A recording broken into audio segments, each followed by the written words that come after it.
ஒவ்வொரு ஆண்டும் அதற்கு உண்டான கடன் வாங்கினதுக்கு உண்டான தொகையை கட்ட வேண்டும், வட்டி கட்ட வேண்டும், ஒரு பகுதியை திருப்பி செலுத்துவோம்.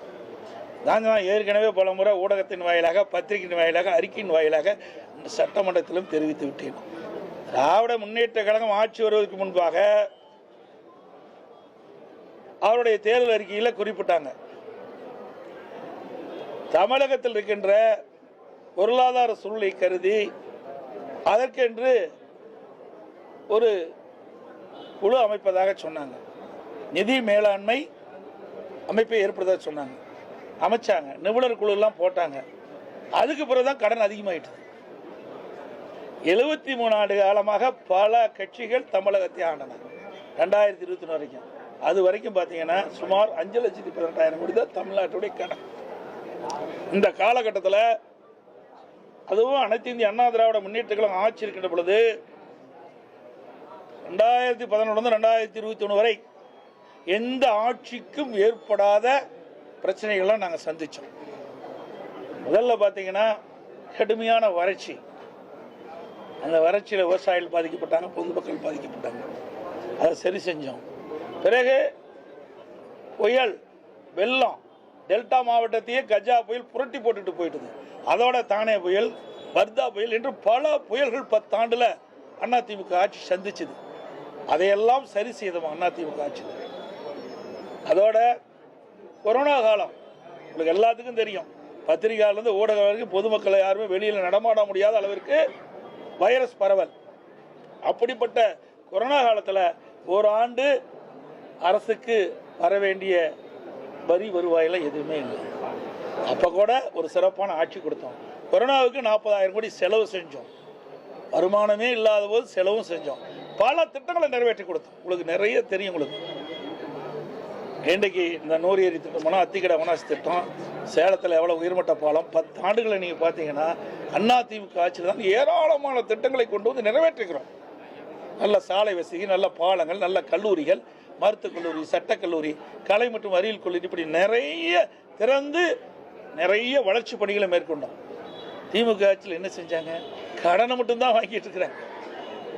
இன்றைக்கு இந்த ஆட்சி நிறைவு செய்கின்ற பொழுது சுமார் 5 லட்சம் கோடி கடன் வாங்கின மாநிலமாக இருக்கு. இந்தியாவிலேயே கடன் வாங்குவதில் முதல் மாநிலம் தமிழ்நாடு. அப்படி திராவிட முன்னேற்ற அரசுடைய திரு ஸ்டாலின் அரசுடைய மிகப்பெரிய சாதனை கடன் வாங்கி. இதில் கடந்த முறை இப்படிதான் ஒரு நாடகத்தை அரங்கேற்றினாங்க. ஒரு குழு போட்டு ஊர் ஊராக ஒவ்வொரு மாவட்டமாக போய் மக்களை சந்தித்து மக்களுடைய குறைகள்லாம் நிவர்த்தி செய்வோம், ஆட்சிக்கு வந்து அது எங்களுடைய தேர்தல் அறிக்கையில் இடம்பெறும் சொல்லி 525 அறிவிப்புகளை வெளியிட்டாங்க. இப்போ எத்தனை அறிவிப்புகளை நிறைவேற்றிருக்கிறாங்க? உதாரணத்துக்கு 100 நாள் வேலை திட்டம் 150 நாளாக உயர்த்தணும்னு சொன்னாங்க. உயர்த்தினாங்களா?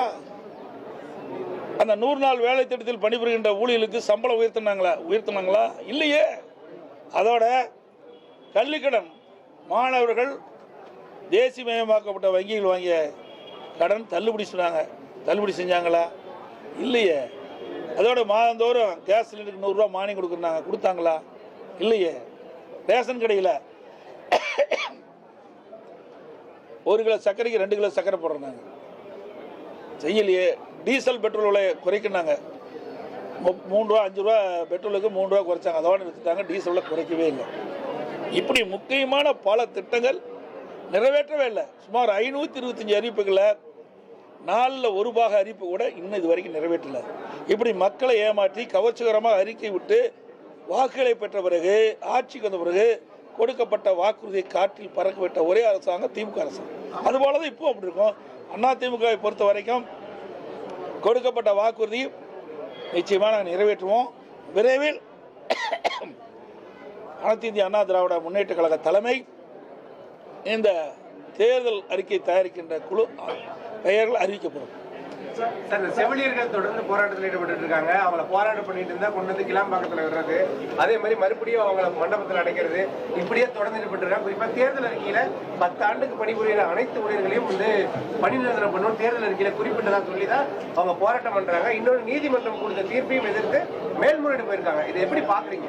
தாங்க ஏற்கனவே இவர்கள் வந்து தேர்தல் அறிக்கையில திராவிட முன்னேற்ற கழகம் ஆட்சிக்கு வந்தா அரசு காலி இருப்பிடங்கள் முழுவதும் நிரப்பப்படும் சொன்னாங்க.